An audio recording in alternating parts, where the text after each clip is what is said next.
Berganda, kembali dalam pengajaran berseri tentang Yesus Kristus berbasis buku Injil 4 Berganda. Pada pertemuan yang kedua ini kita akan bahas tentang Yesus Kristus, khususnya pertobatan Paulus, yang dimana dia telah menerima Yesus Kristus sebagai Tuhan dan Juru Selamatnya. Kakak harap adik-adik remaja siap mendengarkannya agar adik-adik remaja mengenal Yesus Kristus yang kita percayai. Ya, adik-adik, sebelum kita mendengarkan pengajaran ini, kita berdoa dulu ya. Mari kita bersatu di dalam doa.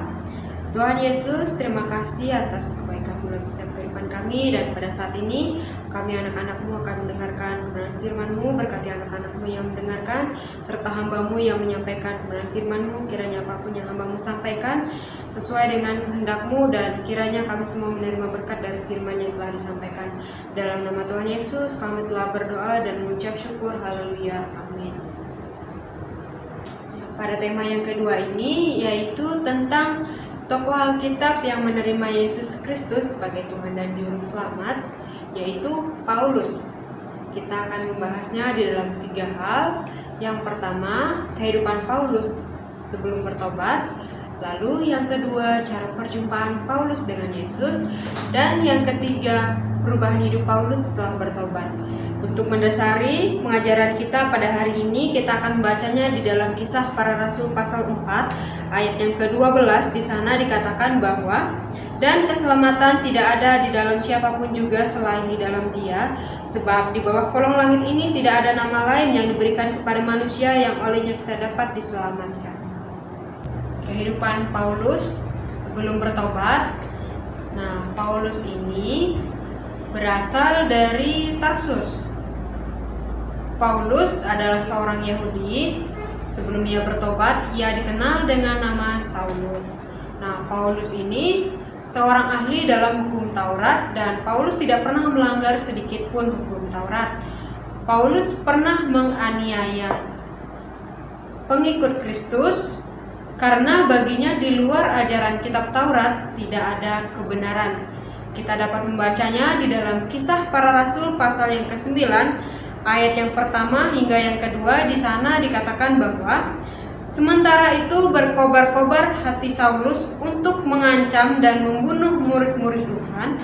Ia menghadap imam besar dan meminta surat kuasa daripadanya untuk dibawa kepada majelis-majelis Yahudi di Damsyik, supaya jika ia menemukan laki-laki atau perempuan yang mengikuti jalan Tuhan, ia menangkap mereka dan membawa mereka ke Yerusalem.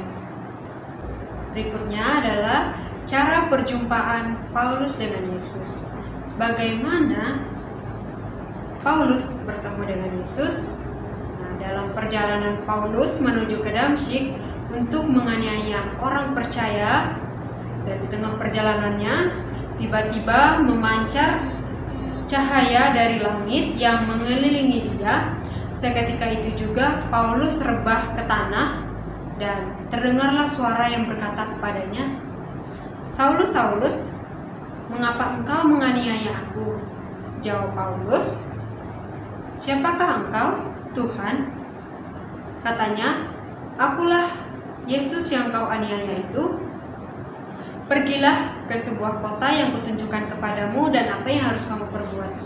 Seketika itu Paulus berdiri, dan pada saat ia membuka matanya, Paulus tidak dapat melihat apa-apa lagi. Dan dalam perjalanannya menuju ke Damsyik, ia dituntun oleh teman-teman seperjalanannya, dan 3 hari lamanya mereka tiba di Damsyik, dan 3 hari lamanya juga Paulus tidak dapat melihat, dan selama itu juga Paulus tidak makan dan minum. Kemudian Tuhan datang ke dalam sebuah penglihatan Ananias, di mana Tuhan berkata kepada Ananias, "Pergilah ke sebuah tempat yang kutunjukkan kepadamu," yaitu di mana Paulus berada. Dan Ananias pun pergi ke sana untuk menemui Paulus.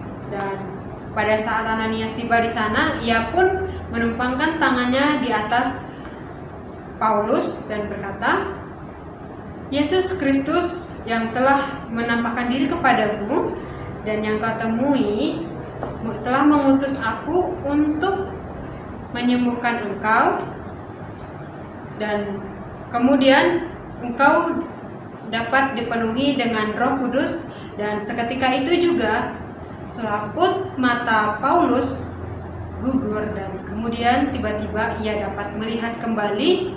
Lalu ia memberi diri untuk dibaptis, dan seketika itu juga setelah makan, Paulus kekuatannya pulih kembali. Nah, sejak saat itu Paulus menjadi pengikut Kristus.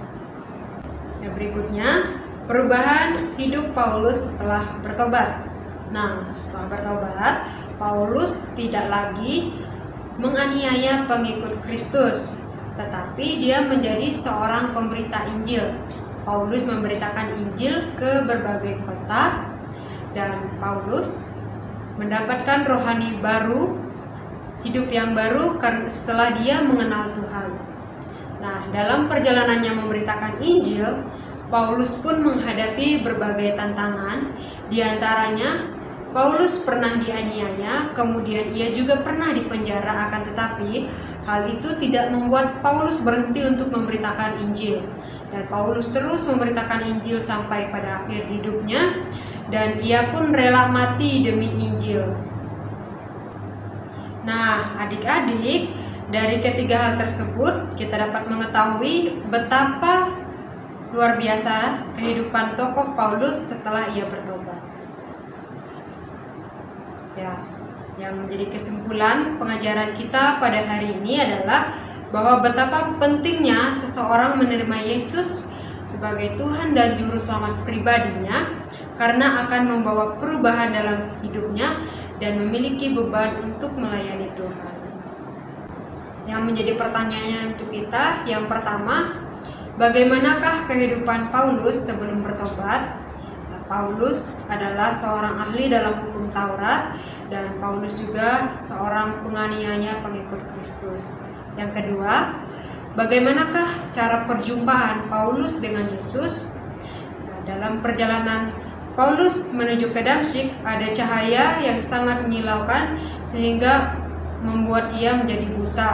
Kemudian Tuhan mengutus Ananias untuk menyembuhkan Paulus sehingga Paulus sembuh dan diminta untuk dibaptis, sehingga Paulus pun kekuatannya pulih kembali dan ia pun menjadi pengikut Kristus. Yang menjadi pertanyaan yang ketiga, bagaimanakah kehidupan Paulus setelah bertobat? Nah, Paulus menjadi seorang pemberita Injil, dan ia memberitakan Injil ke berbagai kota. Kemudian Paulus juga mempertahankan imannya setia sampai mati.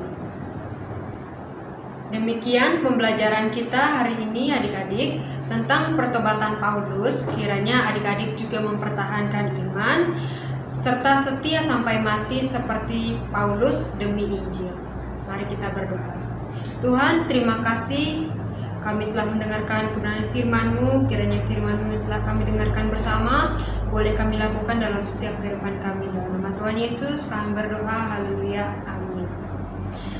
Jangan lupa adik-adik remaja, kita akan bertemu kembali pada pembelajaran berikutnya dalam seri yang ketiga. Sampai jumpa lagi. Tuhan Yesus memberkati.